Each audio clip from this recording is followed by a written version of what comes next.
Hello everyone, it is Joe here from OmniPoke, the channel that brings you guys everything Pokemon, and today we are dipping into the expanded format to look at the top 10 decks for Dallas, which is happening on January 27th and 28th. It's going to be another expanded tournament. It's something that us Europeans don't have much experience in, so I've got ourselves a regional expert, someone who you may know from the Seagrove YouTube channel. It's going to be Jeremiah, so how's it going, dude? It's going great, man. I'm ready to have some fun. Sweet. So let's jump into the top 10. We've got some favorable matchups, unfavorables, and some recent performances to sort of guide this top 10. But we're pretty much going to be talking around these slides. And really, I'm going to be looking at you to get some sort of knowledge in the expanded format because I'm a little rusty. So Okay. let's kick off with Gardy. What do you think about this deck? So my boy Connor Lavelle loves this deck. I think even he would put it lower than best deck in format, which is where he had it before San Jose.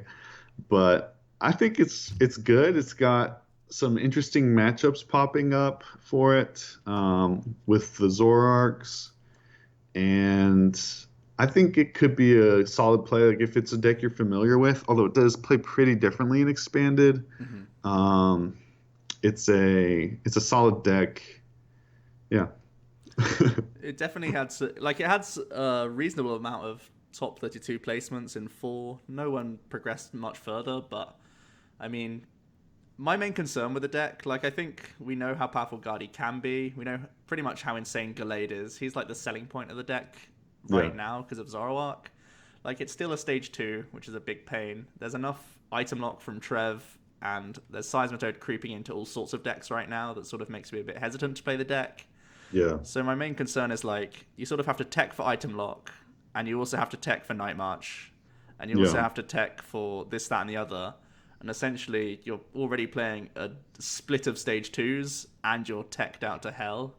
So you're probably playing the least consistent deck you will be facing in the tournament, pretty much.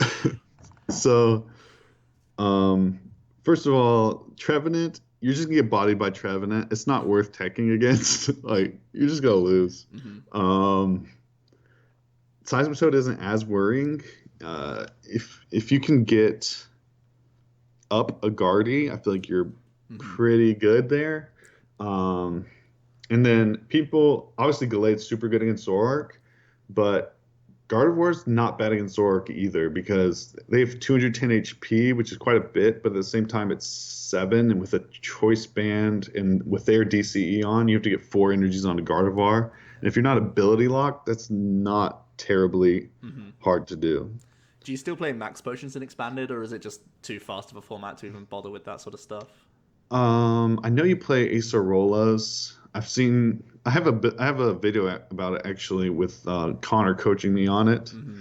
I don't know how his list has changed. Okay. I haven't really been messing with it. Sure. It's not my favorite deck, but I know you do play Acerola for healing and stuff. So okay. But then in item lock format, Acerola's I'm obviously better than Max Potion, I guess, because you can use it, but then you can't rare candy, so. Sure. Okay, so I think Diancie is probably a must, in my opinion, as the one of, we saw for Worlds, when people were worried about Vileplume builds. Yeah, you can use that against Toad, that'd be pretty good. And then you're up and running. Sounds good. And then you just have to worry about Night March and still lose to Trev. Okay. Yeah, and the one thing about Night March, just play the 1 Oricorio, and if you play 2, you're still going to lose to the best players anyways, and if you play 0, you're going to lose to the average players. So just play 1 and beat all the average players, and then lose to the really good players. Sure, good advice. Okay, so on to AQUABOX.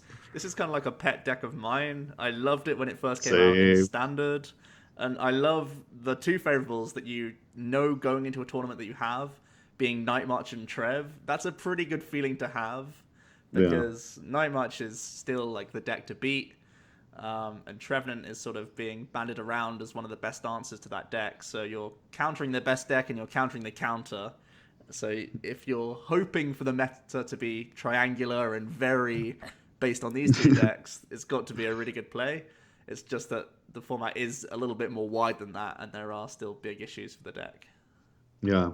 So I played a different version of this in Daytona where I swapped my Seismitoad and Lapras counts, and I played 2 Trevenants and beat them both.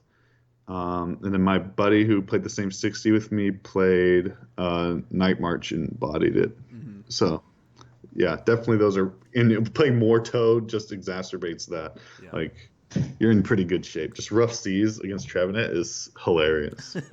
Yeah, so you've got the Rough Seas, you've got Quaking Punch for Night March, and you've also got Articuno, who can be like a finisher. Articuno is actually pretty important for keeping up against Zoroark variants. Golisopod is still going to be like really hard for you. Zoropod, obviously, a lot of your deck is weak to grass. There aren't many good options. There's stuff like Aurorus, I think is an EX. I think that's like one of the only water types that isn't weak to grass that you could be playing. But like a Fury Belted Articuno is still annoying for some Zoro builds to get over. So yeah. I think Articuno is a big deal. It's annoying that you have to focus your deck on a coin flip attack, but you can sway it fairly well. But I think the Garbodor is going to be an issue because the amount of items that you play.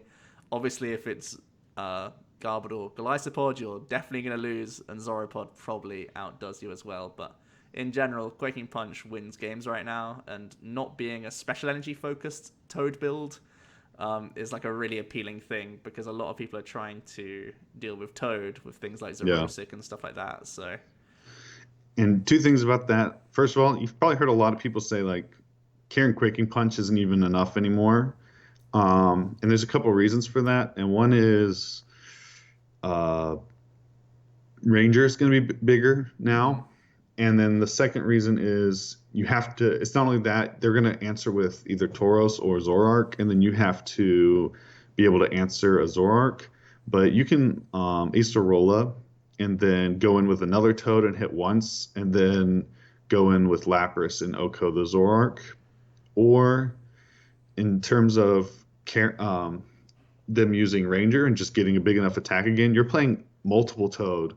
So then you just carry Quaking Punch again. Mm-hmm. And they can get back from 1, but 2 or 3 they're not gonna be able to handle. Yeah, definitely gonna be the case. And like with Rough Seas as well, the Zoroark sometimes isn't even 2 hitting. If you can, even if you don't need to Acerola, you can just retreat your Toads around. And under the item lock, they can't be getting Guzmas very often at all. So you can get the multiple turns of heal, push yourself out of range again. With Fury Belt, it's just going to happen. So you can just go for the slow roll Quaking Punch approach, and it's really strong. So very polarized with its matchups. Really hopes to hit only those 2 decks. Mm-hmm. But if it does, it'll probably do quite well. Fun story with Articuno. The one time I got to use it against a Joltik in a tournament, I flipped 3 tails. Oh, so. Yes. It's pretty solid. Rip. Okay. And then he Rough Seased it off. Okay. No. Actually, probably. Okay. Maybe I just scooped.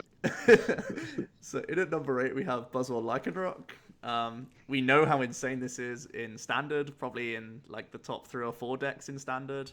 So people may be trying to convert it over into an expanded deck because they've seen the power of Bloodthirsty Eyes, essentially, and how good the fighting types are right now just because of the dominance that Zoroark has in both formats. What do you think about this list? I think it's got decent matchups across the board. Does a lot of 50-50s with a lot of Zoroark variants, but then you have weakness advantage. So I think that sort of gives it a slight advantage against most of the Zoroark variants, which is obviously a big deal. And then while BUZZWOLE can seem really nice against Night March because you can hit 2 Joltiks, a good player isn't going to let you do that, and they can even use the resistance on Pumpkaboo to not only hit you for weakness, but also resist you and survive a hit from a BUZZWOLE, which is obnoxious. So I think you've got slightly favorable against the Zoroark matchup. Most of the Zoroark matchups. Some of them are just very favorable, but mostly it's slightly favorable there, and then really bad against Night March. Yeah, I'd agree. And then Trevenant feels like not not really a sack, but it's pretty difficult. You'll play a split of Buzzwole and Landorus more than likely to make up for the psychic weakness, which is definitely more relevant in expanded than standard. Pretty much in standard, people just throw Mewtwo's around and hope that that does the job, but there's actual psychic stuff in expanded. There's Garbodor variants to be concerned about. There's Trev that can attack with Tree Slam. It probably has the luxury to do it because of the resistance, and it can survive for a bit, but I think trying to use LYCANROC to free yourself of the lock so you can get some elixirs is probably like one of your only win conditions against Trev. Yeah. But And a good player who's drawing well is going to be able to just have TREVENANT on board. So that's not even going to save you. That's the most skillful player of all. The lone Trev. Yeah. Okay. It's tough. So, on to WAILORD Walls. I know this isn't one that you're too excited about, but... No, I don't know enough about the deck, to be honest, but Okay. just don't... I hate Mill. Yeah, so Drew brought it to light with a top 8 finish in San Jose. Pretty creative list, using beaches, taking advantage of Lusamine. This was one of the first times where we saw Lusamine starting to come out of the woodwork and be as powerful as she ended up being in these mill decks. And I think there are lots of decks that sort of get swept up in, that just not have enough answers for losing energies each turn and healing each turn. And WAILORD is so good at doing that and in Expanded because you have Beach to keep your hand fresh and you just have so much healing. 250 HP is still monstrous for a bunch of things. Night March can reach it, but they can probably only reach it like once or twice tops. So you're hoping that they can't actually take the 6 prizes. You can try and force 7 prize game. You can try playing Xurkitree and GX attack even if you want to go down that route. There are different options. Now that we've seen like wishy-washy walls in standard and we've seen even Sylveon Mill coming back in standard, there's like fresh ideas that people can bring to WAILORD since its performance in San Jose. So I think there may be even more tricks up its sleeve if you're going to be taking it to Dallas. So it does seem pretty powerful to me. Yeah. I do think Night March I think Night March is like this in a lot of cases where things that seem to counter it can beat. It just has to be in the hands of a very good player. And I think WAILORD's probably similar to that, where WAILORD can beat most Night March. Most WAILORD players will beat most Night March players, but at the upper levels, I think the matchup is probably going to go to the Night Marcher.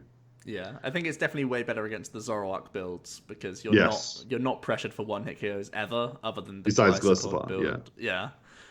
So you lose the Glycopod Zoroark list, and you lose to Glycopod Garb, but you probably handily beat all the other Zoroark players. I think Toad could put a spanner in the works just by how we saw Jason beat Toad all those years ago with like Toad Garb when it was just stopping WAILORD from playing all of its cards.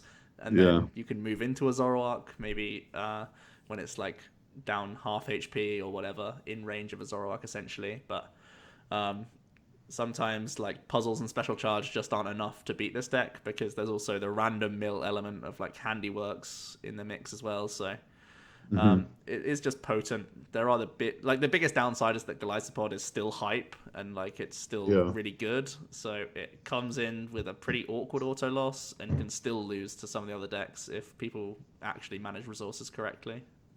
Yeah. Is AQUABOX? Do you play Choice in AQUABOX as well as Fury Belt? I just play belts, but I mean you can play both, I guess. Because obviously in the more Lapras heavy version, I was playing Choice, and that gave me like, not that I ever played a WAILORD, but I could Seismic Punch once and then KO with I want to say Blizzard Burn. Maybe that's not, but what it is. Blizzard Edge. No, that's the Ninetales. I don't know what's going on. I never named the attack, which I could probably better at. But what's AQUABOX doing against WAILORD there?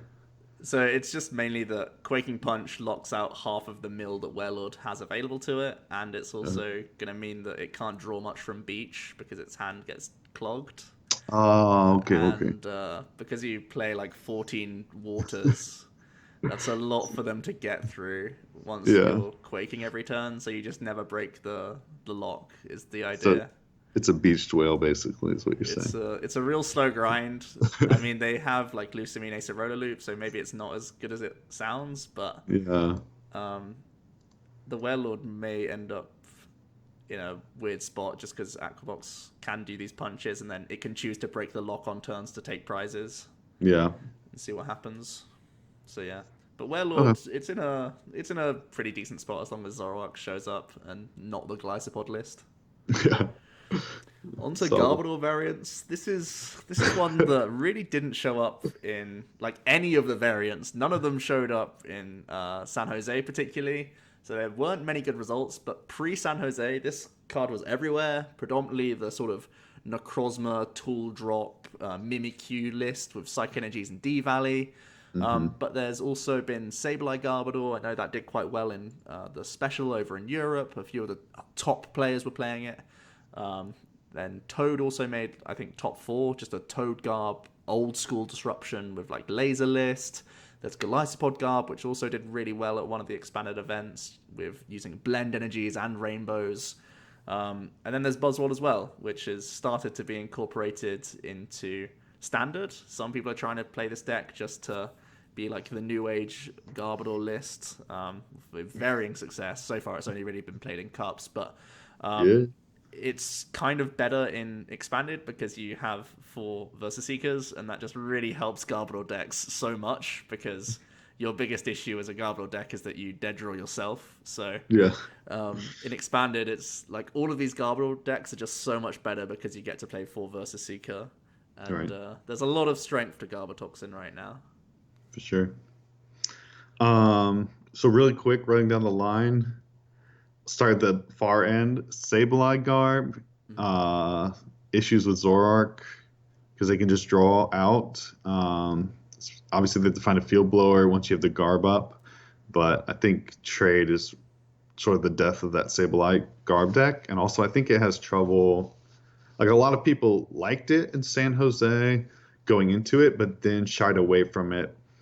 I don't think it does so well day 2. It's a good day 1 deck, or it was. I'm not sure if it still is with Garbodor. Okay. Is it cool if I just do what I'm doing? Just yeah, you crack on, dude. You're the expert here. Necrozma Garb lost a lot to ZOROARK because ZOROARK is a psychic. ZOROARK can draw by discarding things that aren't items. ZOROARK one-shots your Trashalanche. So I think it lost a lot there. Necrozma I think is kind of interesting still, but I wouldn't say don't play the deck, but I don't think it's in the strongest. It's definitely not where it was. But I think if you know the deck pretty well, it can still be worth it. BUZZWOLE GX, Garbodor. It's good. I mean, you can play it with obviously what's the old one called? Landorus. Landorus, yeah. So you can play with Landorus, BUZZWOLE, Garb. So you get different typings. You can. I mean, you guys know what it does more than I did because it's the same thing as what it was. Yeah. And then Seismitoad Garb. A lot of people don't like it. I think it's pretty good. It's pretty flippy, but it's pretty. I hate flip decks, but I think because there used to be a joke among my friends because of how often I hit tails. Right. And even on like PTCGO, I just get tails a lot. So I'm sure a lot of people think that, and I'm probably not as often as I feel like I do, but I feel like I hit tails a lot. So not my favorite deck either, but I think it can be okay. It's pretty good against Night March, and can do pretty well against the most of the ZOROARK variants. Since you turn off trade and turn off items, so they can't field blower, so they can't get trade back. And then Glycopod Garb is kind of similar in Seismitoad in that way. Like it feels a little bit more flippy than ZOROARK Glycopod because just hope you don't get into a bad hand and stuck. But like you're saying, via Seekers make that more viable and expanded. So yeah, those are my thoughts. Yeah, I agree. I think for me, Necrozma and BUZZWOLE stand out as cards like that could really take advantage of Devolve right now. I think that's something that's not being used a lot in expanded, but there's enough ZOROARK to actually warrant it with reasonable success. Like Yeah. a Black Ray GX into a Devolve play could be devastating for some of these Zoroark builds. True. Obviously not quite Night March, but you would have to have a different approach for the Garbodor list. I know it already played like Oricoros and all that jazz anyway, so I think the problem for the Necrozma build is that it was always kind of like reactive, and it relied on Mimikyu to keep you sort of around in the game a lot of the time, just because you were hoping people hit big on you, and then you just punish them for that. And there aren't enough. Like Zoroark is a 2-hit deck, so it's way less impressive to do it against it. Zoroark just has perfect numbers to shut that deck down. Yeah. Like, it doesn't do too much. It doesn't do too little. It resists Psychic. So yeah, it's pretty spot on. And I like what you said about the Toad Garb. I think that's pretty strong. I do like lasers. I like hammers in this format, definitely. They can really punish stuff. It's boring, but it's just strong. And this could be another deck that incorporates Lusamine. Like Lusamining Acerolas is strong. I know we have Versus Seeker, but for the other Toad variants you can come up against, maybe just like one Lusamine is enough in the deck. Just for more boring cycle, basically, and recovering your Zerosic or your Flare Grunt or Plumeria, whatever you're playing. I think that could be really, really dangerous. And Glycopod Garb, probably the most aggressive build out there. You can still be taking prizes pretty efficiently. Still really good at punishing like Shaman plays and stuff. But you get your lock broken by like Guzma KO or Field Blower like quite often.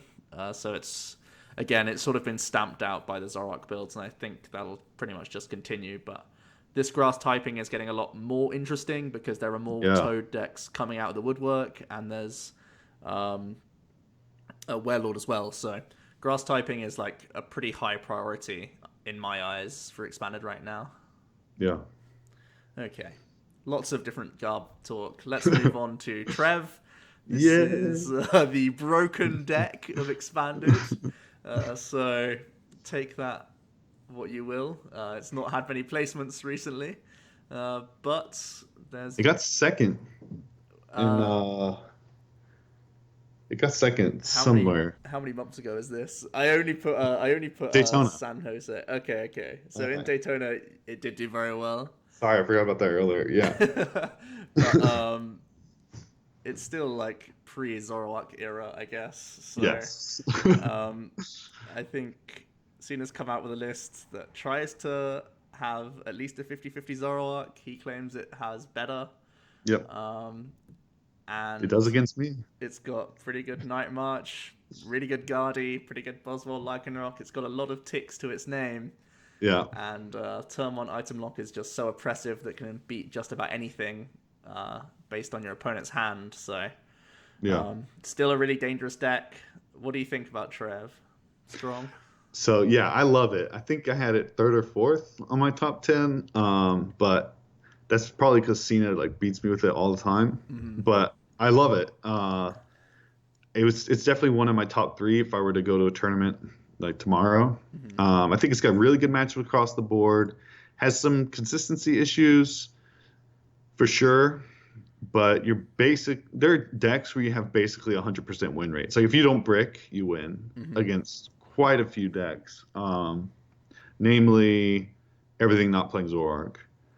But then you do have the Zoroarks, right? And if you play it perfectly, I think this is sort of like Night March in that if you play it perfectly, it can just beat almost anything. And then if you don't, you're going to get bodied by all the Zoroarks. Sure.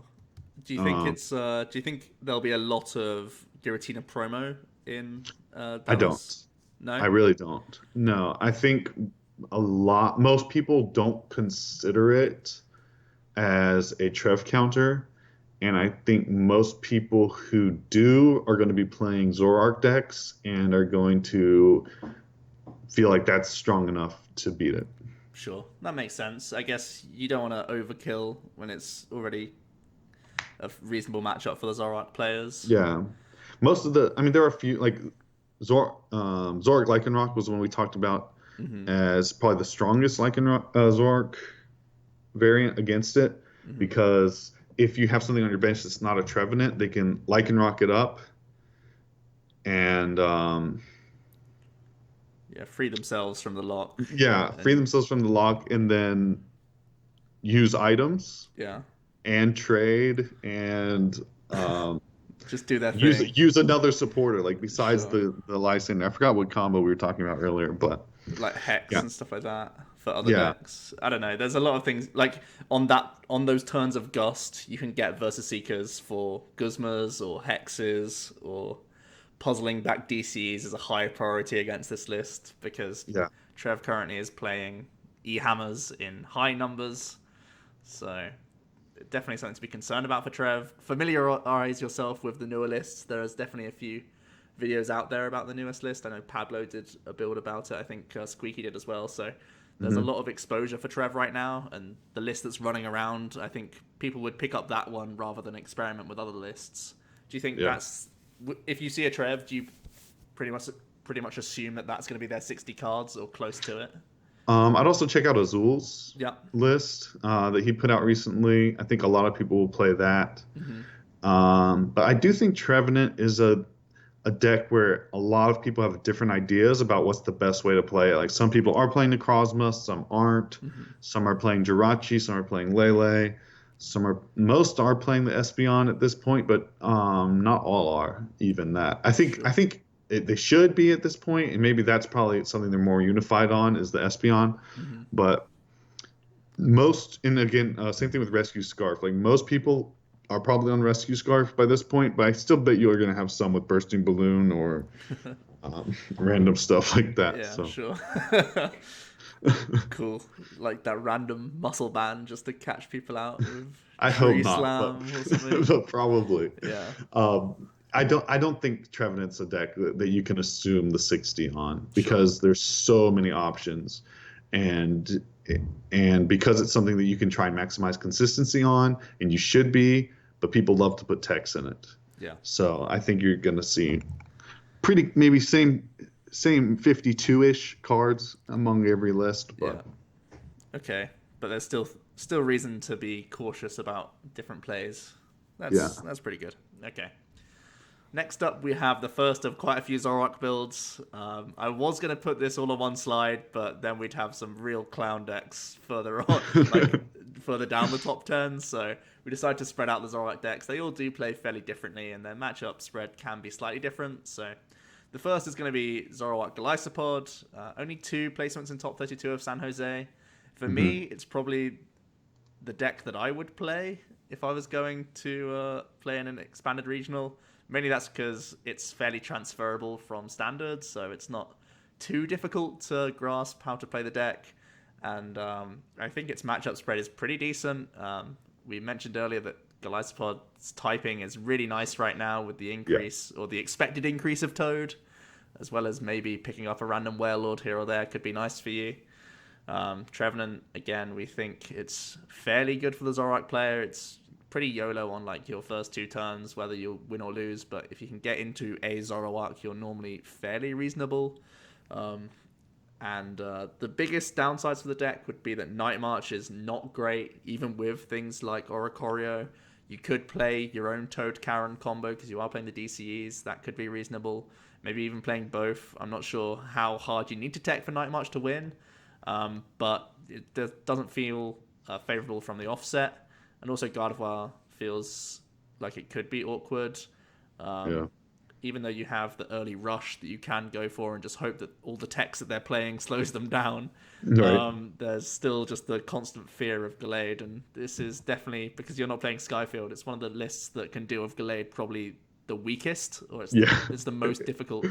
It's awful against Gallade. So it definitely does have a couple of question marks as to why you would play this over some of the other Zoroark builds, but for me, it's quite easy to transfer your skills over from standard, so you can basically have a lot of testing already clocked in with this deck if you have been testing it in standard, and you'll be able to pilot this quite well, and that's something that is always sort of slept on and expanded, because people are normally focusing on standard loads, and they'll maybe go for like a 2-week intensive before an expanded tournament just because they have to, and then they'll go straight back to standard because everyone prefers standard, right? Or there are more tournaments for standard, so for sure. basically just having more experience with this deck could give you edges in close matchups, and I think that's pretty appealing for this deck. Yeah. I think you covered it pretty well. The one thing I do want to add, I want to go a little bit deeper with the Gardevoir Gallade. So in that matchup, as the ZOROARK Golisopod, you just really want to get a bunch of Guzmas off and take early KOs on things to keep them from getting set up. But Gallade just destroys you. Like Gallade one-shot ZOROARK, obviously, and then you force their hand with their GX to crossing cut a Gallade. Yep. And then you establish a second one, and then they have no answer. So that's why it's really bad. And then people always think about Gallade as the counter to ZOROARK, which it is, but then Gardevoir is pretty good against ZOROARK as well. It's not hard for you to get 4 energies in a choice band. So, yeah, that matchup's, I think, pretty favorable for Gardevoir. Yep, sounds pretty grim. On to some more ZOROARK stuff. This is going to be kind of a combination of a heavy Toad disruption focused list and also the Lon ZOROARK as well, where it's only playing 1 Toad, but it's got the Skyfield Muck engine and maybe plays a couple of the Tech ZOROARKs. Their matchups are slightly different. I think we can kick off talking about the sort of Toad disruption list. It sort of plays like Toad Slurpuff of old. But you have dark typing, which helps out against Trev, and you have a backup attacker as well, which is very, very strong. So you can mix up your approach when you need to. You can stall for a large portion of the game and then go more aggressive when you start getting the tempo on your side, or if you've taken the first 3 or 4 prizes and been able to deny your opponent, then you can go more aggressive with ZOROARK, start dealing with Shamans and whatnot to close your game. Yeah. And basically, it's just like a really good build of Toad, because you have this backup draw engine. We've already mentioned so many times that removing items is really good right now, especially... removing energy is really good right now, especially when you can prevent your opponent from using items. Like many of the Night Marchers and ZOROARK builds are reliant on puzzles or special charge or both at times, and it really forces them into more awkward spots and forces them into digging. And when you've got a Fury Belted Toad, Quaking Punching with Hammer support, maybe even Laser support, that's going to be really, really dangerous. Yeah. Pram really convinced me on this deck. Hearing him talk about it, like, you have a Fighting Fury Belt, which they can't take off without Zerosic because you're Quaking Punching. Unless a lot of people will be playing Ranger, but how many Ranger are you playing? 1 maybe? How many Field Blow are you playing? 1 or 2 probably. So it's not very likely they'll find it. And then, like you said, Enhanced Hammer. And then Lasers just allows you to do a lot of damage with Burbank. And you're playing Acerola, so you can play a really slow game. And you can play 1 Lusamine or 2 Lusamine, and you can get your Verbanks back. And then just do another Laser. You can also play Shadow Triad to keep getting back your lasers, too. Yeah, that's strong. Yeah. So I think it's a good deck. Just drawing so well while item locking, and you can use your supporters for disruption because you're drawing with ZOROARK. And then obviously you can go in with ZOROARK later in the game or whenever you need to. It's like if you need to take out a threat or if you need to you're ready to sweep, you can go in with that instead of freaking Grenade Hammer. I hate that attack. Yeah. And so then we have the Lon ZOROARK as well, the build that got really popularized. This was the one that took the top 8 in San Jose, and also a bunch of other people played it that managed to get top 52 as well. So it's got results to back it up that it is very strong. This is like the Skyfield, more aggressive build of ZOROARK, where you're trying to get 1-hit KOs of Riotous Beating alongside like Choice Band. You've got the Muck in there to deny some element of draw, but most importantly, you're denying Pseudo Wudo from really capping your own damage. So you have like an added bit of disruption that just happens to be the case, but you're mainly just worried about Pseudo Wudo and trying to counter that. And you're probably playing multiple ZOROARK as well. There's the one that can copy attacks, which is really nice. And there's also, for like mirrors and stuff, you can just play Mind Jack as well. It's really potent. So definitely more aggressive build, still pretty powerful. You have Toad to be defensive if you need to against like exactly Night March. But but it feels to me like most people will be moving towards playing things like their own Seismitoads and trying to deny these sorts of wombo combo decks. What do you feel about the deck? Yeah, I think it's pretty strong. I think it's better than Toad Zoroark, probably. But I think in the head-to-head, Seismitoad Zoroark would win just because you're playing more Toads, and obviously Zoroark's pretty good against Toad, but with hammers and lasers and more Acerolas, and then you can take advantage of their Skyfield if you need to. I think Muck isn't doing anything, so I think in the head-to-head, Seismitoad's probably better. But yeah, I think Zoroark is a really strong play. If you are comfortable with the deck, I think you're playing 6 Zoroarks in that deck, like four GX, and then one of each of the Black-White Promo and Breakthrough. And then Muck is really troublesome for a lot of people. If you're comfortable with the deck, I think it's a really good deck to play. It would not be my top choice. If I were very good with every deck, might not even be in my top 5. I don't think it's too hard to play. And pretty straightforward, and it has cool locks with both Muck and Toad at the same time while being able to hit big numbers. Zoroark GX is basically, when you're playing Skyfield, it's basically a better Mega Ray because it lets you draw. Yes, it has 10 less HP. You don't need the link. It's one attachment. You can trade. It hits. You can put a choice band on it. I mean, it's good. Yeah, it's definitely better than Ray. Yeah, 100%. Poor Ray. Just a quick question, do you think that Sudowoodos will be out and about, or do you think a lot of people cut it just because they're worried, or like they feel like it's useless if there's Muck? I don't think many people will cut it. I think it's too good. And in fact, so one of the things that really bothered me about Mega Ray, because I always wanted to play Rainbow Rogue, it's my favorite deck, is that it plays Sudowoodo. Yeah. And Zoroark's doing the same thing. Even if you're playing Muck, you're probably, well, maybe not if you're playing Muck, but the other Zoroark decks are probably playing it. Every deck used to play it because of Darkrai, and now every deck is playing it because of Zoroark. Just put him to 100 HP, 100 damage, rather than 100.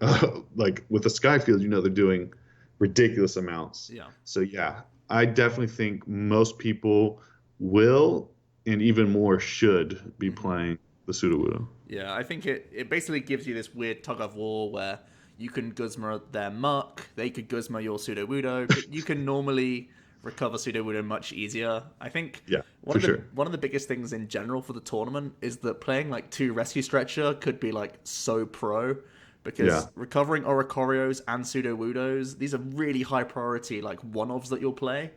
Right. Instead of playing 2-offs of either of them, just play a second Stretcher.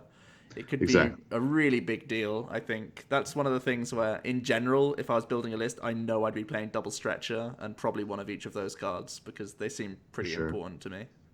Yeah, I agree. Definitely need Sudowoodo. Unless you have a good LYCANROC matchup, you definitely need Sudowoodo. Or if you like really need your bench space, maybe you wouldn't play it. And then but even then, unless you have a super good Zoroark matchup, I would definitely play it. And then definitely play Oricorio unless you have a good Night March matchup. And then definitely a Stretcher or 2 as well. I agree. Yeah, nice one.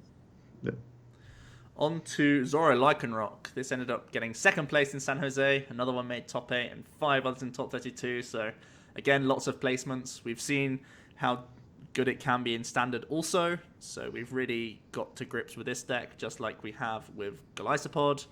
And there is so much power behind both these abilities. Bloodthirsty Eyes really does help out in your aggressiveness and how quickly you can trade against other stuff. You have good typing as well, of course, with the LYCANROC. You typically only play a couple of fighting energies, but it's all you need for the dangerous rogue to come off. And even Claw Slashing is a big threat for some of the Zoroark builds as well. So definitely a potent deck. Like we've said so many times, trade just gives you so much hand advantage to do all these cool things. LYCANROC's an extra thing on top of that, and you should be fairly okay against some of the other Zoroark builds. I think that's what's kind of appealing for the deck. I think there's still the issues around like Energy Denial Toad build of Zoroark, but I think like GARDEVOIR, you should be even or better And I think against Lonzo, you should be even or better as well in general. So Yeah. it seems pretty good to me. I'm glad that you said that. I think it beats Ghost-Pod ZOROARK too, but it's close, super close. Mm-hmm. But in my testing, this is one of the only decks I've really been putting a lot of time into and thought into. This is maybe my number 2 or 3. It's definitely one of the ones I would take if I were going to a tournament. Super good. Been putting time into it, and I keep beating Ghost-Pod. And the same thing in standard. And LYCANROC's just being able to bloodthirsty eyes, and then they're playing more ZOROARK, which you have weakness against, than they're playing Ghost-Pod. Sure. If that makes sense. So I think you just have more targets, and it's just good. It's super, super good. If you're going to the tournament and you're looking for something to play and expanded is not your fort, I would go with this. If you know it from standard, which you probably should because it's the best deck in standard, pick this up. It's so good. So good. Yeah, definitely a really dangerous deck, and you get like added bonuses on top that your Night March gets better than the GARDEVOIR build because you again have Bloodthirsty Eye is a great way to close the game because you can like end them and also deal with a Shaman in the same turn. That feels amazing. You can have a better Trevenant because you have more gusting. It's kind of a worry to put down Rockruff, but you do open yourself up to break the lock more frequently as well, so that feels really good. I think there's just a lot going for this deck, and Gust in general is just still one of the most inherently strong things in the game, so just a really nice pairing for these two cards. I think BUZZWOLE is one of the biggest issues for the deck. WAILORD as well should probably eat you alive, but I think that's WAILORD is like the matchup that you probably shouldn't ever win, but even then, like, you sometimes play Charge, you at least play Puzzles, and you can catch them in awkward hands at times as well, so it can't really lose to anything, even WAILORD that should have the tools to beat you. I think you can sometimes just catch it with a dead hand for a few turns and just beat them in a few turns. Yeah, I agree. WAILORD's awful, I think, for it. And then I don't think Guardy's the best. In Expanded especially, or more so, I guess. Mm-hmm. And ZOROTOAD can give you trouble as well. Sure. But other than that, super good. Anything that has a good Night March matchup and a good Trevenant matchup, and as well against one of the ZOROARK variants, like, play this deck. Basically, if you don't know what to play this. It's so good. Yeah, pretty good advice. This or Trevenant. And I think what's more important as well, we've not put it as number 1, but I think it's way harder to play our number 1 pick. Yeah. I think this deck is not really autopilot because there's a lot of decisions in trading and when to bloodthirsty eyes and whatnot. But it's tough. It's less tough than having to deal with every player always playing a counter to your deck. Yes. So let's have a look at Night March. The number 1 pick, 1 San Jose, also 2 in top 4. So 3 of the best 4 decks in San Jose were all Night Marchers. And that's absolutely insane. Most of the time you're going to be pairing it with ZOROARK. I still think that's the best list. But there has been some talk about trying to fit in things like a Maxi engine for things like Marowak and maybe even Gallade or Machoke, some random stuff like that. And there's also the idea of Vespiquen March as well, because almost back like in Worlds when people were playing AQUABOX to beat Night March back at the time, now you can play Vespiquen again just to really just put the middle finger up to the Toad players trying to slow down Night Marchers, because Vespi is so good at dealing with Toad really, really efficiently. So lots of different builds you can play it. I think ZOROARK would probably always just be the highest priority on my list. It gives you way more outs to Trevenant than you should have. It's still a bad matchup, obviously, but you can sometimes develop like one of your 2/2 ZOROARK line. You can even go thicker if you want to with Night March. I don't think there's much space to, but I've heard talk of just going even heavier Zoro because there'll be more Toad, and that's, not unreasonable. Just having like 1 or 2 glass cannon attacks during a game is enough, especially because Joltik can KO Shaman like super easily, that you don't even need to commit and you're not worried about counters at all at that stage in the game. So the deck is just so strong. We know how insane its numbers get. It can deal with pretty much anything. In our favorable matchups, we said like everyone's got counters, but somehow it's still taking down tournaments because you can navigate these counters to an extent during the game, and you're still just, no matter what, super efficient. Yeah, it's so good. So a few things about it. First of all, when you pick it up and you play it, it just feels so good. Like I have to get this and this. And then you do. And you're like, oh, I'm the best. I'm really the best to ever play this game. And then you play against someone who's playing a counter and you're not the best. So I suggest not playing this because if you're good enough at it, you're just going to ignore me and play it anyways. And if you're not, then you shouldn't be playing. Like, you have to, if you're seriously going to play this deck, you have to practice against people playing Tokaran, against people playing Oricorios, and you have to overcome that. Mm-hmm. And that takes a long time to learn. It's very skilled. Night March, I've always said this about it. You can play it at 75% and be effective. And so unless your opponent is countering, you can beat most people playing the deck at 75% skill level. So that's why it's really attractive to a lot of players. But a lot of people hate it because they feel like it's cheap because you're doing 200 damage with 30 HP Pokemon. But I wouldn't do the maxis. I think it's cute, and I think it sort of answers everything. But if you miss it, which again, Night March sort of finds what it needs. But if you do miss it, you just lose unless you have that ZOROARK up. Yeah. I'd rather just play a thicker line of ZOROARK. But we'll see how people do with it. Yeah, the main concern with the maxi build for me is just that Ghetsis is still super prevalent, and you can falter a Ghetsis way harder if you're playing a maxi build because you're even more streamlined with items in that case. Yeah. And you don't have ZOROARK as the backup. Yeah, pretty grim. Yeah. I would stick with ZOROARK. But maybe someone who's really, really good is going to make the perfect maxis build with like... There are a couple other ways to draw that can optimize maxis outside of ZOROARK. Because ZOROARK doesn't work as well with maxis as some of the other ways to draw cards, like some of the other ability draw cards. So yeah, I think if you're playing maxis, you have to just go Orangaroo, basically. Yeah, you definitely do. Yeah. And Vespiquen, I think it definitely has merit to it. I've played Vespi March a few times before, previously, like in previous formats, and it's always felt pretty good. It feels good. Like a nice free retreater pivot is something that's always slept on. Intelligence gathering, because a lot of the time you're ahead in the game, you can still afford to do that off an N if the worst comes to the worst. And just Be Revengers, again, really good. More HP, so a little bit safer around Oricorio to an extent. If you don't need to extend with Night Marches too much against Toad. There's just a lot that Vespiquen offers. For sure. Again, it's just one of these things where you're improving your Toad to not play Zoroark, and Zoroark's just nuts. So yeah, and it's pretty good against Toad. Yeah. Yeah, with Vespiquen, if I were playing it, Vespiquen's one of my top 5 options, but I wouldn't play it with Night March. Sure. And if you are playing Vespiquen, you should probably just play Night March, honestly. But if you're gonna play Vespiquen, remember if you can't Oko, it's probably better just Intelligence Gathering, because you can 2-shot, or you can just Oko next turn, and draw cards. So yeah, I don't know. We'll talk about some Vespiquen variants in a minute, but that will round out our top 10. We do have a bunch of other decks that people have been considering and talking about.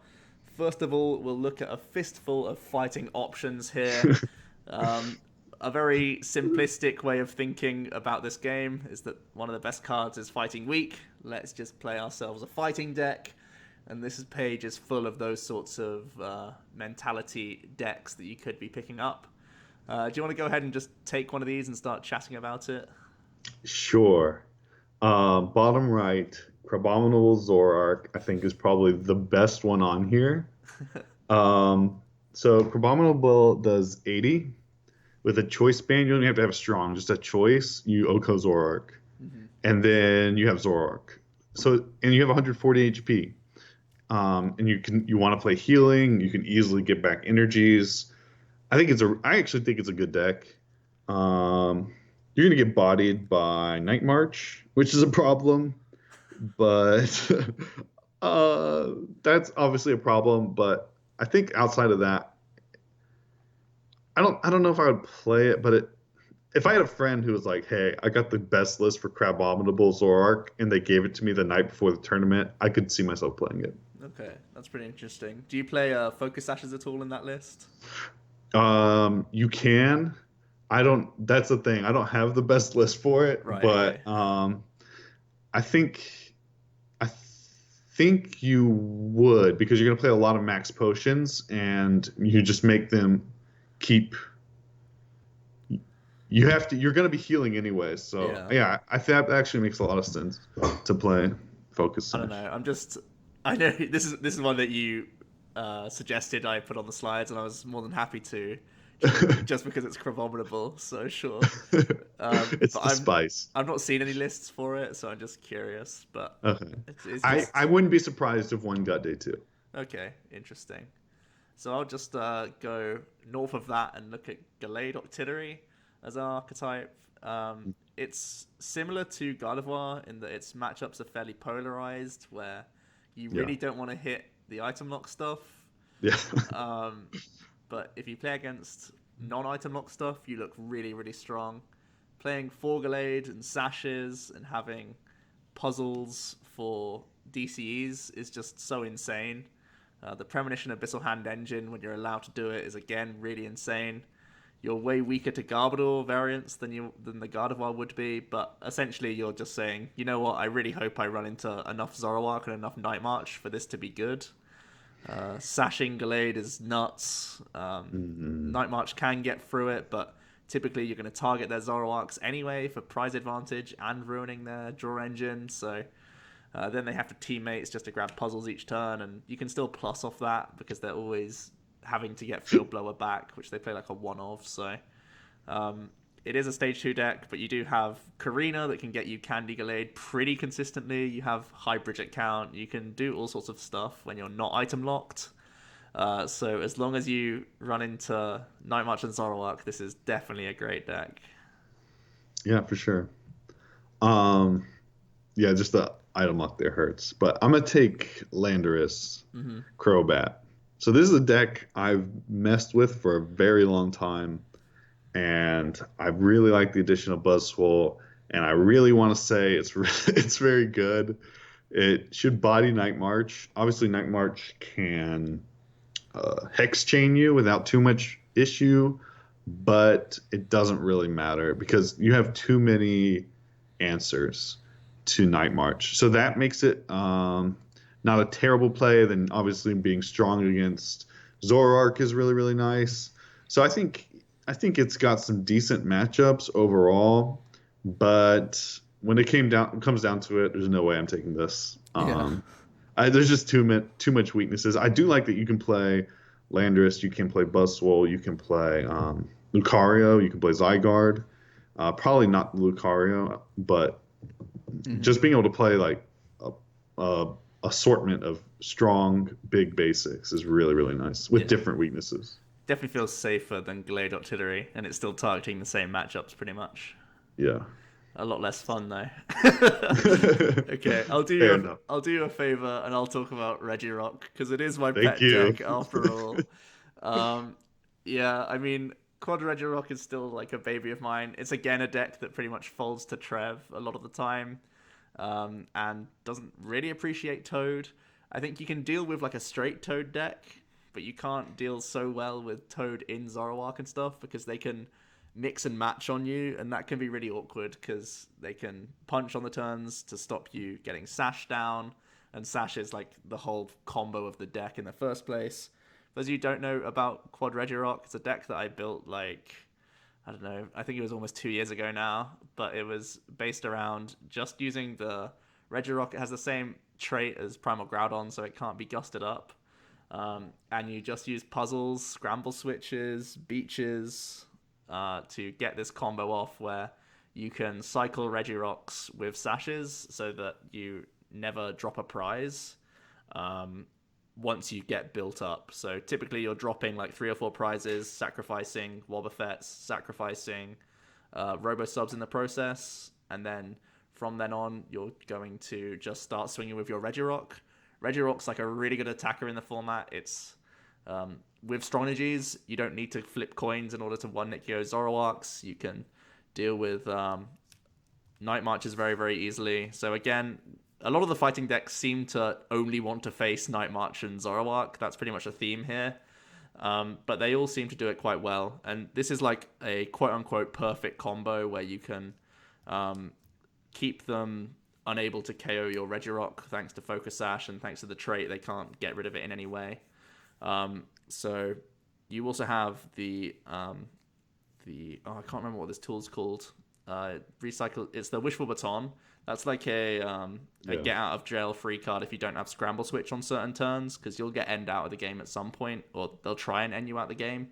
But you're playing beaches and stuff anyway, so on a turn you could just Wishful Baton and even beach back up, where you could Wishful Baton attack and just let another Regirock take control. So it's definitely potent, and I would love to play this deck in a tournament. I would love to see other people play this deck at a tournament. It's super precise. The list is super weird. I've tried to look at it again like a couple of weeks ago, or maybe last week, and it's changed a lot from 2 years ago, as you can imagine.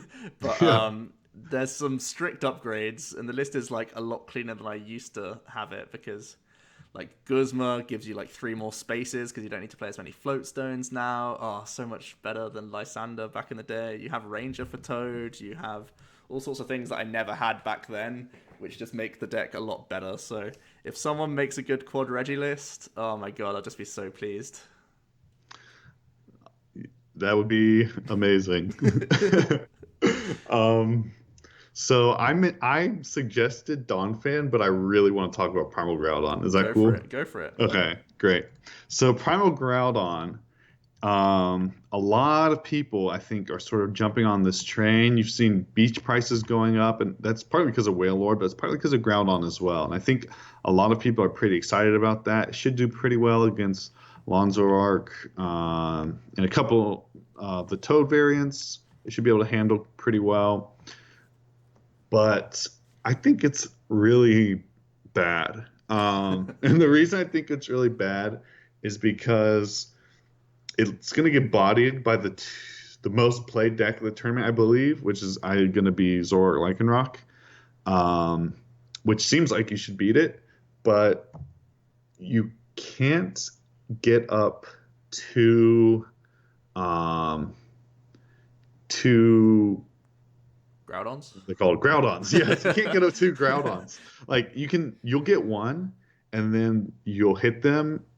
They'll hit you with ZOROARK, and then you'll hit them back, and then they'll hit you again. If you ever put down a second Groudon, it's gonna come up. It's gonna get Guzma'd up. And the thing is, if you put it down early, they can actually Guzma it and then Bloodthirsty Eyes your Primal.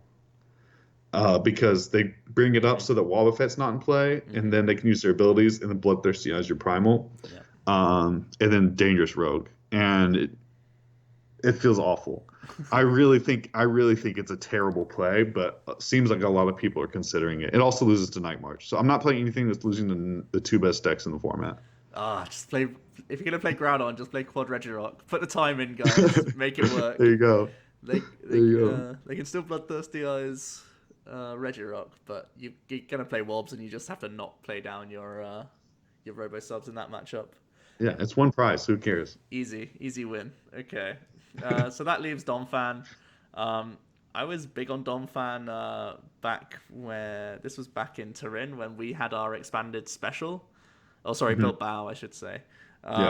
And that was mainly because Turbo Darkrai was around. The numbers are a little bit more awkward with Zoroark, and that's why I think Donphan's still probably not anywhere near high enough on the tier list. It should crush Night March. I remember playing 2 Tapu Kokos in my Donphan build, and Oricorio, so like it seriously crushed Night March like pretty handily. And it really relies on those Kokos to do anything against Zoroark, I feel. So if I was playing Donphan, I'd play a couple of Tapu Kokos, because getting the free retreat's sick just in general. But those flying flips are super influential for making Spinning Turn actually do damage, because every Zoro deck is playing Acerola, and they're easily going to spam it with Versus Seeker and Puzzle. So they undo a lot of your damage. The LYCANROC builds can Acerola and Bloodthirsty Eye in the same turn. That's a problem. There's lots of problems with Donphan, and on top of all that, you're not playing Lele, so you have a lot of consistency issues. You just hope that Brooklet Hill and Karina gets you there, and sometimes it doesn't. So it's kind of inconsistent. There's big issues. I think there's just better fighting builds you could be playing right now, to be honest. Yeah, and you mentioned Lele. Lele just took down Wobbuffet a lot. Yeah. Like when it came out, Wobbuffet just got a lot worse. That's very true as well. Nice one. So, man, there's even more decks we can talk about. We can really breeze through these. Okay. But take your pick, man. What's next? Man, these are a lot of bad decks. Okay. There's two I like. So Vespiquen ZOROARK I sort of talked about earlier.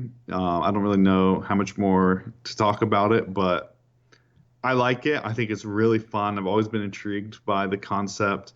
So in a way, it gets hurt worse by Karen than Night March does because you have more Pokemon to get back into your discard. But in another sense, you have more Pokemon like Unknown and stuff like that to drop by abilities, and then also you have a better chance against Oricorio because even though you have more Pokemon, I think you can play around it a little bit better because you have more HP, so they shouldn't be able to get more than one knockout with an Oricorio if you're playing it properly. So I like the deck. I think it's really, really fun. Definitely one of my top 5 options, but to be honest, it wouldn't end up happening. It's one of those ones I really want myself to play, but I wouldn't. Sure. Okay. I'm going to take Greninja, actually. With Rough Seas instead of Brooklet Hill, your early game's a little bit worse. You have Dive Ball to make the comeback, but you probably need to play Rough Seas for Trev. So in theory, that can be reasonable. Your Night March is pretty reasonable. You may even need to go back to a Talonflame build, as ugly as that sounds. I know we're skipping back a few years, but that can really improve your Toad and your Night March because you can actually be doing 40, which is really important in the early turns. And you can actually get Rough Seas out against Trev. So it's almost like you need to play a Worlds list of Greninja from a few years ago to be successful. But I think Shadow Stitching's like insane against all the Zoroark builds. And I think that Shuriken is not being dealt with too well right now. We've already mentioned that Giratina promo probably isn't being played by a lot of the players right now because they're not too scared of Trev because they're probably Zoroark builds. So the door is open for Greninja. I mean, you have to play a bit of a janky list from a few years back, but you have Dive Balls. You can get your Talonflame out against the item lock, and then you're pretty happy. So I think it's actually not unreasonable to play this deck. I think it could maybe work if people are brave. I hate that deck, so same. I'm not gonna say anything. I do too, but someone will play it. Yes, they will, and they will not do well. But we'll see. I don't know. So I'm gonna take Gyarados, and earlier we said Night March bodies Gyarados, and Ahmed told me that's not true. He might be biased, but I believe him. And I don't know why, but I do. I think it's a really good deck. Just being able to hit those numbers is really, really good. He wrote an article on it, I think on PokeBeach. But you have, like, it's people think about Oricorio, but I can't remember if the Magikarp blocks Oricorio or not, but it doesn't matter because you never have that many Pokemon in your discard. Like, you might have one. Almost never is an Oricorio going to be able to take 2 KOs because you're playing like Force Stretcher or something stupid like that, and puzzles. Beats Wailord, Guardy. I think it's fine. I don't think it's a bad deck. I think it has pretty. You're going to get bodied by item lock, and that's the issue with the deck. Like if it weren't for Toad and Trevenant, I would suggest playing it to a lot of people, but Toad and Trevenant. Yeah, so. Toad and Trevenant will be around. Toad will be splashed in way more than it has been as well in San Jose. So I think that's I mean, also just Getsis. Like, this is one of the most vulnerable decks to turn 1 Getsis out of any other Oh around. yeah. So there's Shout out to Getsus. so many issues because you're just a 30 HP Magikarp and you got Getsis, so you will always lose turn 2 if it hits you hard. So That's awful. pretty sad. Okay. Yeah. Let's move on to Toadina. We've said so Good one. often that Enhanced Hammer is a big tech right now, and Chaos Wheel could essentially be the same thing, where all these decks are focused on DCE, and you can just lock them out of Chaos Wheel. But everyone's going to be playing Ranger. I'm pretty certain that like one of the key tech cards that you have to be playing if you're going to Dallas will be Ranger. If you're playing Night March, or if you're playing a ZOROARK variant that only plays double colorless energies, I think if you're playing Glycopod, you don't have to play Charge. But I think all the other builds, you got to play Ranger because Chaos Wheel otherwise will just win the game, and you can't let that happen. So if you're going to be playing Totina, it's sort of like a game 1. Do you even go for the Chaos Wheel? Because you could go for Chaos Wheel, break your Quaking Punch lock, and if they do play Ranger, you pretty much lost yourself the game. Yeah. So you can only use Giratina in games like 2 and 3, even when you're up against a matchup that only plays DCs. So it feels really weird to do that. And also you're vulnerable to energy denial from like WAILORD and other Toad builds and all the other stuff. So Yeah. it's in a really precarious spot where Chaos Wheel would have been insane in San Jose. But after looking at the top 8 and seeing how many decks were DC based, I think all 8 were just DCE based. So it's just too obvious to play Chaos Wheel, I think, for this tournament. Yeah, Enhanced Hammer's too much for Chaos Wheel. And then I think just you hearing you talk about that made me just realize I really think Drampa is a good tech for a lot of decks, just because dropping off like on a Toad that's not doing much damage, just hitting it with your first attack is so good. Yeah. But anyway, on to the next one. Yeah. Stoutland Raichu. Don't play it. Some of the best players in the world didn't get day 2 with it. So don't play it. It's not good. It's really not good. There's just so many things that beat it. Like little things that don't make any sense just end up losing you the game. Like little things you wouldn't think of. You can't play supporters, but stand-in ZOROARK is pretty big in a lot of decks. You lose to stand-in ZOROARK. What else is really big in decks? Like you'll see one escape rope, and that just loses it for you. Like, there's so many dumb things, and there's Hex. If they get the Hex, they can stop the lock. They can just Guzma. I mean,